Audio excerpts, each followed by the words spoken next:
دنیا سے نکل کر آخر نامدار جناب محمد رسول اللہ صلی اللہ علیہ وسلم سے ملاقات بھی کرنی ہے اور ان کی زیارت بھی کرنی ہے، ان سے بھی مشابہ ملنا بھی ہے، یہ ہمارے ذہن و دماغ سے آج کل نکل چکا ہے۔ اس کی بنیاد پر ہمارے سینوں سے ایمان بھی کمزور ہو چکا ہے، ہمارا ایمان سے ہمارے سینوں سے ایمان بھی نکلتا جا رہا ہے اور قرآن کی نسبت بھی دن ب دن نکلتی جا رہا ہے۔ میرے عزیز دوستو، قرآن کریم اللہ کا وہ کلام ہے، قرآن کریم قرآن مقدس رب ذوالجلال کا وہ پاکیزہ مقدس کلام ہے۔ اللہ رب العزت نے جب اس کو جبرائیل علیہ السلام کے ذریعے آقا نامدار جناب محمد رسول اللہ صلی اللہ علیہ وسلم کے قلب اطہر پر نازل کیا، اور جب نازل فرما رہے تھے تو آپ صلی اللہ علیہ وسلم جب حضرت جبرائیل علیہ السلام پڑھتے تھے تو آپ صلی اللہ علیہ وسلم بھی اسی وقت تلاوت فرماتے تھے۔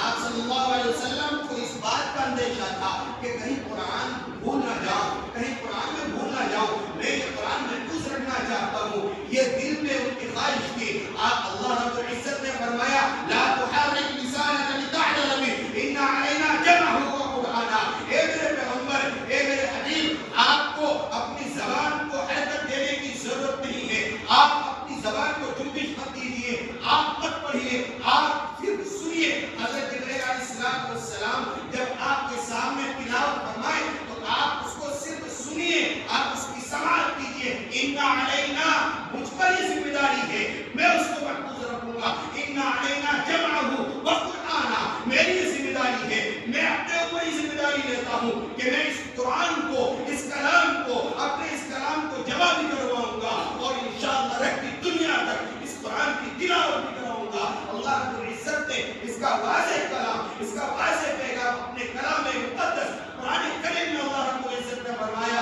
لا تحرک لسانک لتعجل بہ ان علینا جمعہ وقرآنہ، اور ایک جگہ ارشاد فرمایا انا نحن نزلنا الذکر وانا لہ لحافظون، ہم ہی اس قرآن کو نازل کرنے والے ہیں اور ہم ہی اس قرآن کی حفاظت کرنے والے ہیں۔ دنیا کی طاقتوں نے اس قرآن کو مٹانے کی ناپاک کوششیں کر چکی ہے اور کرتے جا رہے ہیں، اور تا حیات قیامت تک ان سازشوں کو کرتے رہیں گے۔ یہ ناپاک درندے انسانوں کے روپ میں پھیریں گے، اس ناپاک ان کی سازش ہمیشہ یہ رہی ہے کہ اس دنیا سے ہم اسلام کو مٹائیں گے، اور اسلام کو مٹانے کے لیے اگر سب سے پہلے ان کی نظر کسی چیز پہ پڑی ہے تو وہ قرآن مقدس ہے، وہ یہ ادارے ہیں جس میں قرآن کریم کی تعلیم دی جاتی ہے۔ ان کو معلوم ہے اگر قرآن کریم دنیا میں باقی رہا اور اس قرآن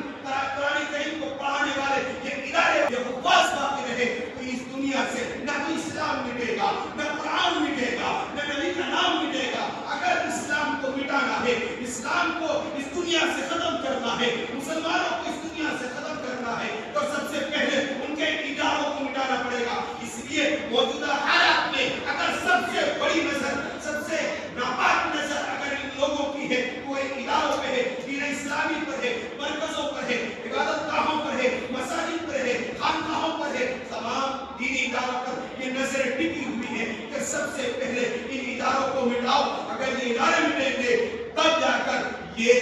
ان کا اسلام مٹے گا اور قرآن مٹے گا۔ لیکن یہ چیلنج ہے کہ تم ناپاک سازشیں کرتے رہو، تم مٹ سکتے ہو، تمہاری نسلیں مٹ سکتی ہیں، تمہارے خاندان ابھر سکتے ہیں، لیکن خدا کی قسم، رب کعبہ کی قسم، رب محمد کی قسم، نہ قرآن مٹے گا، نہ قرآن مٹا ہے، نہ تاحیات قرآن مٹے گا۔ جب قرآن مٹے گا، جب اسلام مٹے گا تو یہ دنیا خود بخود مٹ جائے گی۔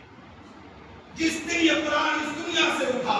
جس دن اسلام اس دنیا سے اٹھے گا، اس دن یہ زمین خود بخود تباہ و برباد ہو جائے گی۔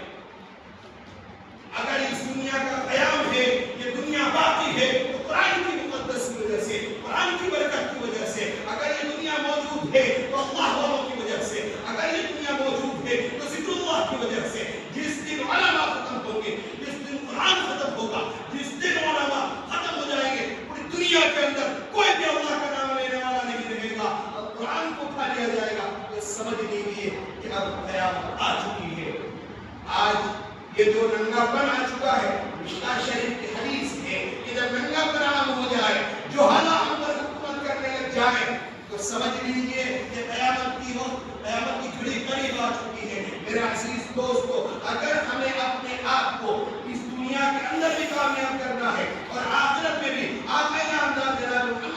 اللہ صلی اللہ علیہ وسلم سے روزے اطہر پر ملاقات کرنی ہے اور ان کی زیارت کرنی ہے تو اپنے آپ کو ان کے بتائے ہوئے طریقے پر چلو. انہوں نے جو تعلیم دی ہے, انہوں نے جو قرآن کریم, اللہ رب العزت نے جو قرآن کریم میں اپنا واضح پیغام دیا ہے, جو وہ طریقہ بتلا کر گئے, جو اس طرح سے انہوں نے آپ کو یہ بتایا کہ جس زندگی کیسے گزارنی ہے اس طریقے سے اگر آپ نے اپنے آپ کو ڈھالا, اپنی زندگی میں رسول اللہ کے طریقے کو لے کر آئے, اللہ کے بتائے ہوئے راستے پر چلے, تو انشاءاللہ آپ دنیا میں بھی کامیاب ہیں اور آخرت میں بھی کامیاب ہیں. میں ان تمام مدارس کے بچوں کو اور جتنے بھی یہاں سب موجود ہیں ان سب کو میں یہ پیغام دیتا ہوں کہ آپ بھی اپنے گھروں میں اگر نہیں قرآن پڑھ رہے ہیں تو پڑھیں, اگر پڑھنا نہیں آتا ہے تو دیکھیں, قرآن کریم کھول کر صرف اس کی زیارت کریں, انگلیاں پھیریں. اللہ رب العزت آپ کو اس سے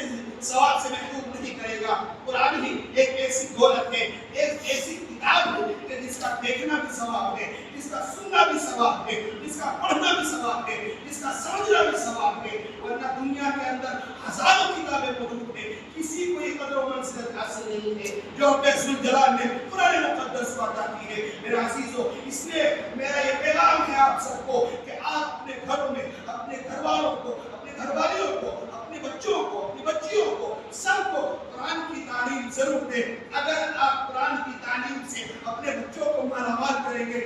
آپ کے بچے اور آپ کی بچیاں کبھی بھی صراط مستقیم سے نہیں ہٹیں گے. اور اگر آپ نے اپنے بچوں کو, اپنے گھر والوں کو قرآن کریم کی عظیم دولت سے محروم رکھا اور آپ کے گھر میں کبھی بھی قرآن کریم کی تلاوت نہیں ہوئی, قرآن کریم کی تلاوت کا مطلب یہ ہے کہ ختم قرآن نہیں, ختم قرآن سے برکتیں نہیں آتی ہے. اگر آپ کو اپنے کاروبار میں, اپنے گھر میں, اپنی زندگی میں برکتیں لانی ہے تو خود کو پڑھنا پڑے گا, خود کو تلاوت کرنی پڑے گی. اس لیے میرے عزیزوں, میرے بچوں, آپ سب کو یہ پیغام ہے کہ آپ اپنے آپ کو قرآن کا ایک ایسا عاشق بنائیں کہ قرآن سب چھوٹ جائے لیکن قرآن کی تلاوت کبھی بھی دن میں ایک مرتبہ ضرور پڑھیں.